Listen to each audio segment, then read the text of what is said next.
I've always sort of worked on Kafka. The very reason I started studying German in college was because of Kafka. I took an intensive German course where they promised that by the end of the year we would be reading a story by Kafka, and going from zero to Kafka in 1 year just was too attractive a possibility. And he's always been part of my thinking. Later, I expanded from doing German literature to Czech literature as well.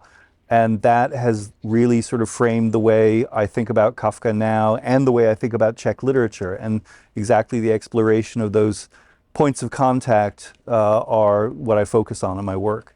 In terms of benefits and challenges of teaching and studying Kafka in London, I see more benefits than challenges. So certainly my undergraduate students are all very receptive. I think Kafka is always a sort of crowd pleaser in terms of teaching. And that's absolutely my experience in London. The other thing that's a huge advantage is simply the extraordinary concentration of Kafka resources here in Oxford. The manuscripts in the Bodleian, the Kafka Research Center, this sort of critical mass of exceptional Kafka scholars right nearby. And then even better, because I'm in London, I don't have to organize huge conferences such as the present one. So it's a win-win for me. As to where I think Kafka studies might go in the future, I don't have any laundry list of things that I think should be covered or explored more, although there's plenty to do. But I think a general opening out of topics and of approaches is what's needed.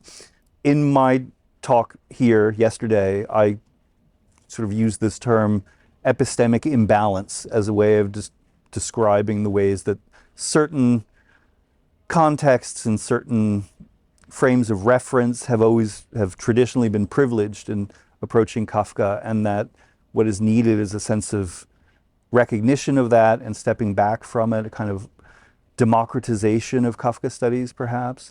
And that's what I see going on in this conference, which is fabulous and is bringing together people from truly all over the world who are doing very different things. Some people who don't feel comfortable describing themselves as Kafka specialists, but have a lot to contribute simply because of their own enthusiasm for Kafka, for the way Kafka has inspired various forms of art performance and different types of expression. And I think that is the general direction that to me seems most promising.